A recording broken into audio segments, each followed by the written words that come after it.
So first of all, I wanted to say thank you very much to the Citizens Foundation and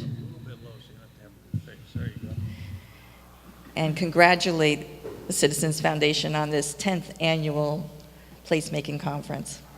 This is my 4th Placemaking Conference, and I have to say, every time I've come, I have learned something, and I brought it back to the city of Port Jervis and incorporated it into the plans that we are now implementing. I'm going to leave this screen up. It's pretty boring, because I'm going to tell you just a little bit about Port Jervis. We were told to keep our slides to 3 to 4, because we don't want to have you looking elsewhere. So just imagine, Port Jervis is located right where New York, New Jersey, and Pennsylvania all come together. We are just off from Route 84, off exit number 1. Easy to remember, Port Jervis, 84, exit number 1. You didn't know this was a sales pitch, right? If you happen to miss exit number 1, you can get off at exit number 53 in Pennsylvania. So it's hard to miss. The city was incorporated in 1907, so yes, we're old. We are the 3rd largest city in the Orange County. They only have 3. We're about 2.5 square miles. We have just less than 9,000 residents. We're located on the Delaware and Neversink rivers. We're all about water. As you come over and crest the mountain, looking down into Port Jervis, you're going to see a very lovely community nestled in the river valley. We are right up next to Matamoros, Pennsylvania, which you can see in the far distance. And you can look farther west along 84. Beautiful sunsets, by the way. We are truly the city in the country, and it's very easy to see from that vantage point. We are the Orange County's first complete streets community and the Orange County's first greenway compact community. When I arrived at the CDA in 2014, there were 2 large projects on my desk. One was a $200,000 home grant, and that was supposed to help develop 16 units of housing and 6 commercial units. The other was the Whitewater Kayak Park, which many of you have probably already heard about. And that was initiated essentially in 2009 through the LWRP plan, updated the Delaware River Revitalization Plan. Now, this building is in our downtown today. That's a recent photo. And you may not be able to see it, but to read what it says on the windows, it says, "Looking back for inspiration," and the other window, it says, "and moving it forward." You can have lots of inspiration, but unless you have action, nothing happens. So within the last 4 buildings, this building has changed hands 3 times. And hopefully, we've gotten to a point where the new owner will be moving it forward. After an extension, the city had to let the home grant go. Quite simply, bad timing. We didn't have the right people in the right places, we didn't have the money, we didn't have the interest, and there was no way that me moving into the position of executive director of the Community Development Agency, there was no way that any one person could move Port Jervis forward. Now, I had business owners who wanted to relocate downtown, and I had no buildings to put them in. 4 years later, now today, I have investors coming into town, and I have no buildings for them to buy. So, bad problem? Good problem? Question, what changed? What changed was that many of the ingredients that Mark mentioned in his opening presentation came together. What changed was that interest aligned.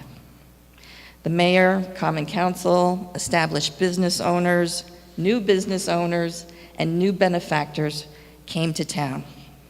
And everyone began what I call rowing together. in the same direction. And it was towards a common vision. And this vision has been developed over the last 4 years to a point that Port Jervis will become known as an international four-season outdoor recreation tourist destination. And things are changing. At the very end of the block, here we have the Erie Hotel, which is, again, one of the original buildings in Port Jervis, right next to the original Erie train depot. They're doing a facelift. They could use one, little nice new paint, etc., freshen things up a little bit. Now, how in the world will Port Jervis, that little tiny city in Orange County, become that internationally known tourist destination? Because the vision and the ingredients and the partners are building funding streams to make this dream a possibility, a reality. So remember this name,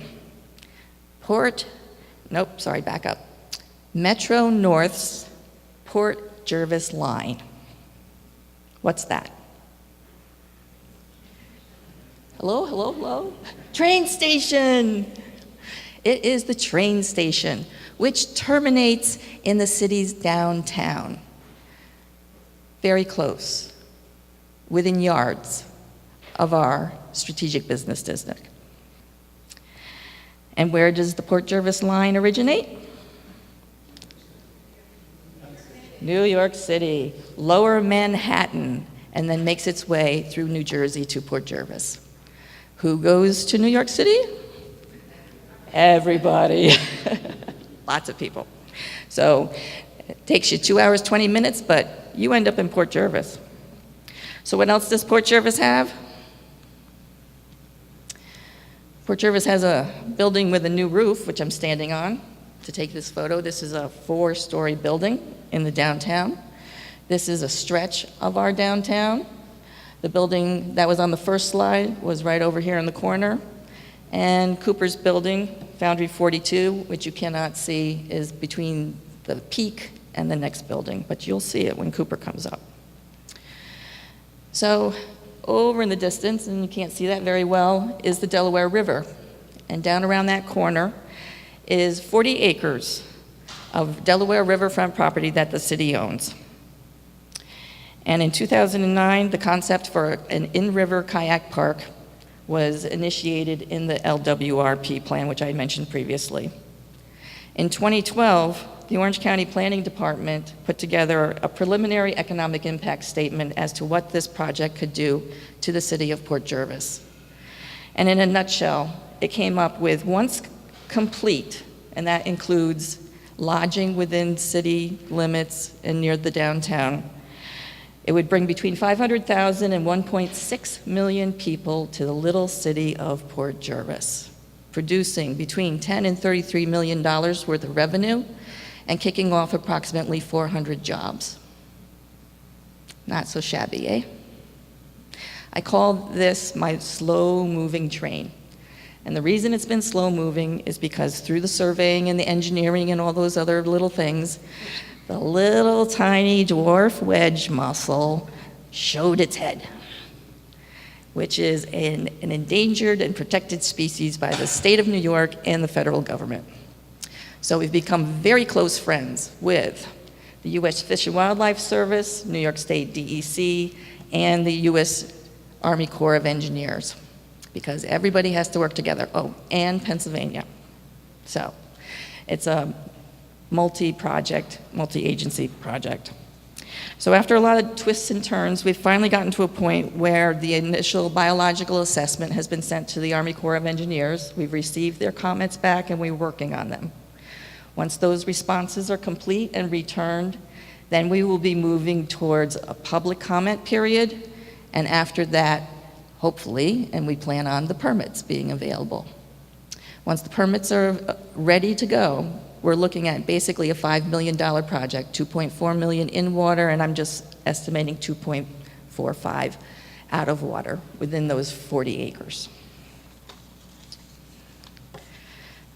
What else does Port Jervis have? We've got a lot of green. We have 2,000 acres of watershed property. And you say, okay, great, you got a good water supply, which is helpful. But the Outdoor Club of Port Jervis got together. It's a 501c3, all volunteer run, all volunteer supplied. And with the city, they've groomed over 40 miles of 60 miles planned of hiking and biking single track trails. And they travel around our 3 reservoirs. It brings educational opportunities. Every week there are 2 to 3 hikes. They do night hikes, day hikes, difficult hikes, easy hikes, and everything is available from downtown Port Jervis. There's now a trail up that first mountain where you can hit the trail's heads and away you go. Otherwise, there are a couple others. There's a map. There are parking areas. We're working on welcome areas, some porta potty type of things, you know, comfort stations, because we want this to be a linked process whereby people can get off on the train, they can walk the trails, they can go to the Whitewater Kayak Park. So what's in the middle of these 2 recreational opportunities? The city of Port Jervis and its downtown. It's a walkable downtown. The 13 buildings that were originally identified in that home grant, in 24 months, they've turned over to either new owners or the existing owners are doing renovations. This is why I don't have any stock to offer anyone in the downtown. I don't know where to tell them to go, so there are a couple of different realtors in town, look them up. Cooper, who is presenting today, Foundry 42, I call him the Pied Piper. He's one of the first people, new people, to come into town with vision and capital and the willing to invest. So many years people would say, well, Port Jervis isn't going anywhere. They're not doing anything. Oh, blah, blah, blah, blah, blah. Well, you can't say that now because on a Friday, Saturday night, you can't find a parking spot downtown. We still have a lot of things to address, but we're on the way. Foundry 42 came in. We've got now the Fox and Hare Brewery, which opened up in October. In one of the buildings, one of the original 13, when I came in, we had a microburst. It took the roof off. It was vacant. That building is now being renovated. 20 units of housing are going in upstairs. A vegan, vegetarian cafe is in Port Jervis. Can you believe it? And it's got that new $250,000 roof on top. SUNY Orange is coming and they're opening their satellite campus as we speak. We have another large building coming online. It'll be the R.H. Smith Mercantile. It will be an artisan marketplace. We have a lot of artisans, creative people in our area. Many have second homes, and they're making their way to downtown Port Jervis. There's been a long-standing gallery in the downtown up front. They have really cool opening parties, by the way. Find them on Facebook. And the first building, the 2931 Front Street, which I showed you in dereliction, is the site of the publisher for this magazine, which we dropped on your tables. On one side, she's planning to put her publishing offices on one side, and the other side, she plans to put a boutique hotel. Again, within walking distance of the train station and within the center of our downtown. So I conclude with yesterday's failure is simply a chance to begin anew. So you come to Port Jervis, and that's why I didn't show you a lot of pictures here, because I want you to come to Port Jervis to see everything. We've got new promenades, we've got new sidewalks, we've got new benches, and they have come as a result of cooperation between the City of Port Jervis, business owners, Orange County Planning, the Health Department, various grants from New York State, the opportunity to apply and be awarded has helped us immensely with our funding streams and the private-public partnerships that we foresee moving forward with the organization and maintenance of the Whitewater Shed Trails and the Whitewater Kayak Park, which is going to be rebranded as the Whitewater Trails Recreation Area. It's all moving forward, and it's not easy, and is expensive, and yes, we did apply for the DRI, and I really hope we get it, because I need $5 million for the Whitewater Kayak Park, okay?